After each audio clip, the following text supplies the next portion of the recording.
Big question. That's a huge one. That's a You're huge just one. throwing it out there. Yeah, I was just going to say back to what you were saying before about do we go out and find people who are sleeping rough.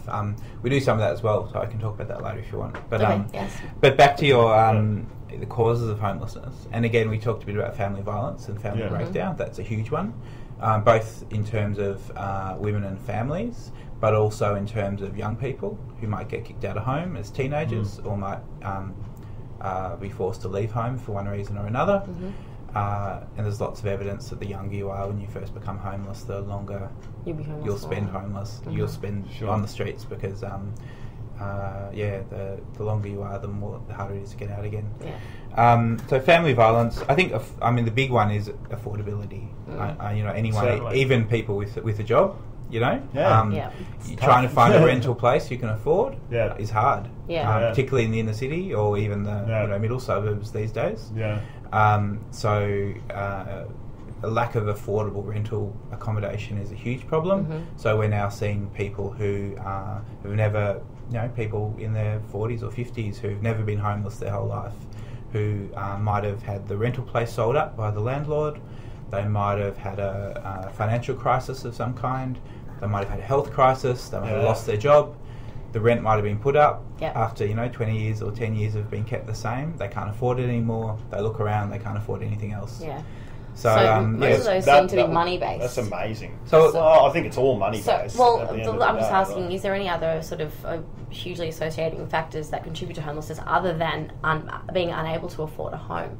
Like, for example, not wanting to live in a house. Like, I've heard that there are people who just don't suit that type of lifestyle, or people who just, even though they have money, they just can't get their shit together to organise a life where it works for them in a structured way, where they pay rent even though they don't have the money, or they just are too off the chain, or might have mental illness. Like, is it just money, really? Or like I said, I think family violence, family breakdown is probably one of the main causes, and that's certainly financial, financial related. I think the fact we don't have enough housing that's affordable is one of the big problems. But certainly people do become homeless because they have untreated mental health issues, or because they've just come out of jail, or because they've had some kind of health crisis, which means they lose their job and they lose their financial security, and probably people that don't have strong family support or strong social networks, because that's what keeps you, if you that's what stops you from slipping through the cracks. But one of the other myths around homelessness is that people become homeless because of mental health issues or because of drug and alcohol addiction, and that kind of thing. And of course, there's some truth, some people do. But once you are homeless, those problems often they're a result. You get sick. Every night you spend on the street, you're at risk of being assaulted. You're at risk of getting sick. You're at risk of your mental health you're at severe stress. You have to move every day. We see people's mental health deteriorates.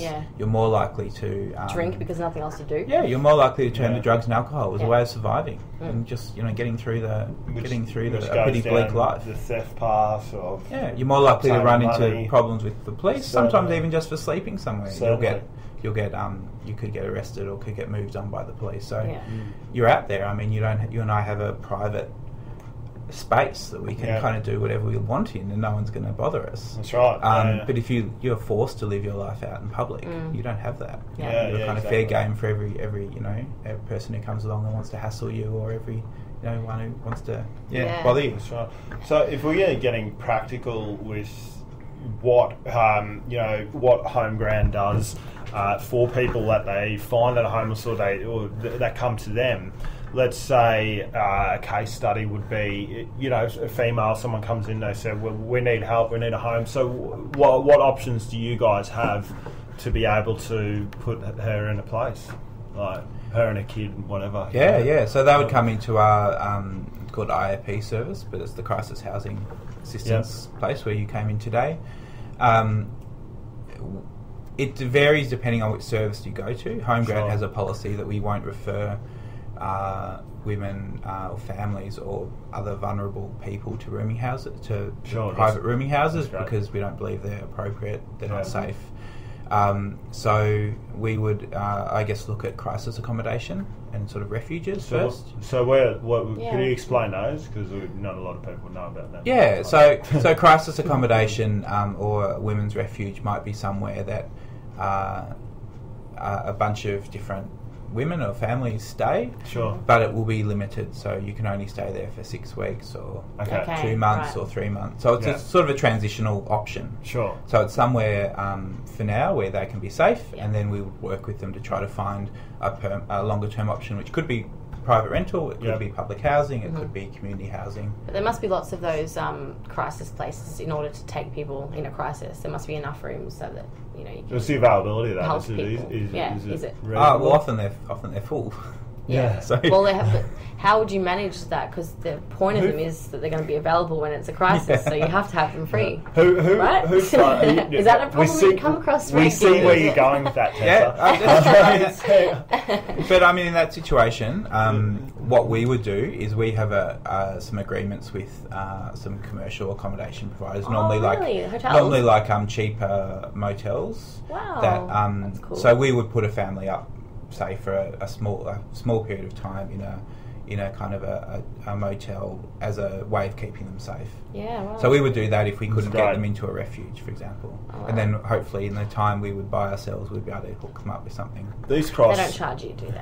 Oh, of course they charge us. They're going to charge you, but it would be a little. I thought maybe they would just. More of a it'd be like, rate, wouldn't it? No, it'd be like the what's the Good website Samaritan we use? law. What is it? Couchsurfing or it's like Airbnb What If or whatever. It's like What If. But anyway, it's like last minute deals on hotels, so that everyone who doesn't have their rooms booked out that night they're all online. You can buy them for really cheap. They should do that with you guys and everyone who in commercial properties who don't have any spare rooms. Like come sleep in our room. That sounds like a nice idea. Yeah.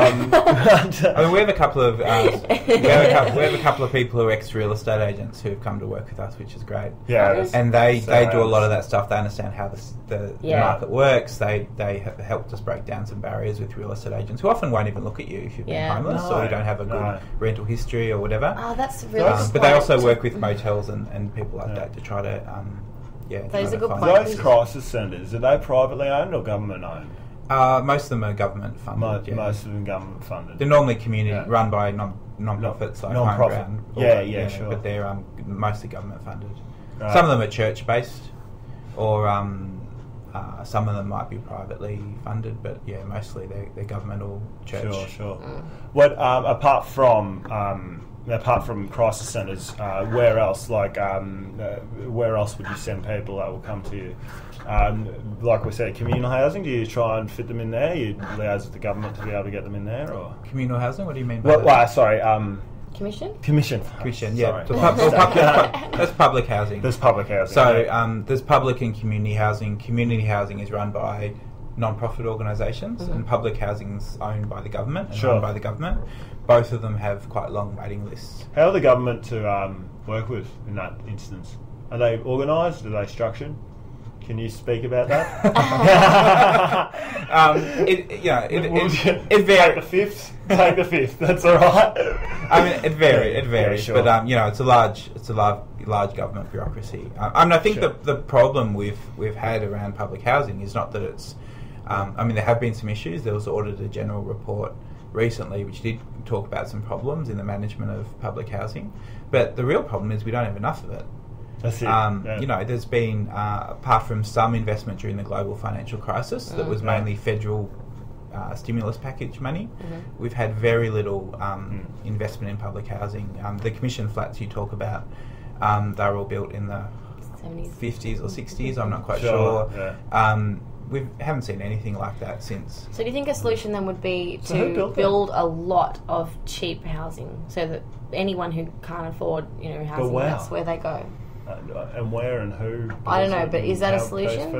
There's different cheap housing. Well, in terms of affordability, obviously, I think we need more public housing, so that's something government can do directly. Yeah. But there's also things like negative gearing, which are federal tax, which basically encourages people to invest in property, and they get huge tax breaks. But what that does, you've got all these property investors buying and selling property. As a investment strategy, and you've got people who need a property as a place to live. Yeah. And they drive the price up because you've got investors competing with each other. Yes, so the price goes up and they're using it as a way to get rich. And there's people who don't have a home. Yeah. And you've got government tax that encourages that. Stamp duty is a similar one at state level, which is a tax on buying and selling property in a way that drives prices up too.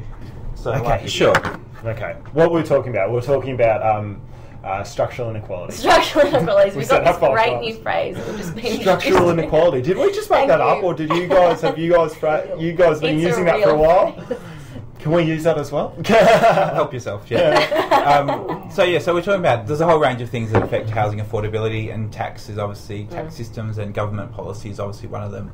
But all those things we talked about that cause homelessness, one, obviously, if there's enough affordable housing that people can access, that's safe, that's secure, that gives people that stability they need, then people won't become homeless. If they have the support to access that housing and the housing exists, then we don't have that problem. So there's a whole range of things that feed into that affordability issue, which kind of is the basic cause of homelessness in a way, because that should be your safety net. Yeah, certainly. But if I can just, in some form of, I haven't really thought about this line of thought for too long, but I'm going to say it. Is there a possibility that down the line, government isn't necessarily the only avenue for these people to work with? That there can be a different, this is where it gets a bit hazy, a different support structure that they can look upon to be able to, community helping community, I don't know, like something like that. Is government it? Is that all we're doing? Well, it shouldn't be. I mean, most of the welfare sector, I guess, is government funded, but churches in particular do a huge amount. Philanthropic organisations. We have a number of properties that have been effectively made available to us to house people, to provide housing to people by philanthropic trusts who invest in real estate. So instead of putting in a commercial tenant, they're saying we can give it to someone who wouldn't be able to get a place otherwise. So philanthropy, churches, government, corporates. With one of our projects you might have read about on the website is Elizabeth Street Common Ground, based in the city. So it's housing and support service, so people get a place to live permanently as long as they want to stay there. But they also get support services to help them settle in and establish themselves and and get on with their lives. But that, for example, was built. The whole building, it's a 11-story building. I'm not quite sure. In the middle of the city, was built by the construction company Grocon at cost. Oh wow! So they didn't take a cent of profit. Oh, good on them. And it was about a 8 or 9. There are good things happening around the world, I love corporations. We always look at the doom and gloom, And that was there are good corporations out there. And that was like an $8 or $9 million contribution, I guess. That's how much they gave up in profits. Yeah. So there's a role for everyone. I think that's one of, if we are going to end homelessness, then everyone in the community has something they can do. Yes. Certainly. A great example from last year was Alphington Primary School, just down the road. One of their grade 4 or grade 5 classes did a school project on philanthropy, and they chose HomeGround as a charity they wanted to support. Right. They went to the Bendigo Bank, they asked for some money, and they got it, of course, because they're cute little school kids. They went to the local newsagent, they got some backpacks from Kmart or something, and they put together these little backpacks with school supplies and drawing materials for kids who come here, for homeless families who come here looking for help. Something for the kids to have. It might be something to take to school, or it could be for younger kids. It was things like drawing and little toys, and so everyone can do something. I guess that's one of the messages. Absolutely. So, but all this seems to be like your goal is to eradicate homelessness, but everything that you're talking about seems to be just managing homelessness, which is, you said on the website, it's not what you're about. Doing a good job at it. Don't get us wrong. But like you said, the main cause is it's the structural inequalities in the system itself, such as policy and tax, all that sort of stuff.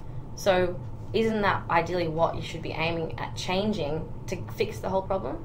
Well, I think that I think the managing homelessness tends to mean you're kind of giving someone a service that, it might help them. It might be like a food, it might help them get a meal, or it might help them for a couple of nights, but it doesn't actually end their homelessness or get them into housing. I think a lot of what HomeGround does is aimed at getting people finding a pathway, finding a way for them to get into a safe, secure, affordable place to call home. And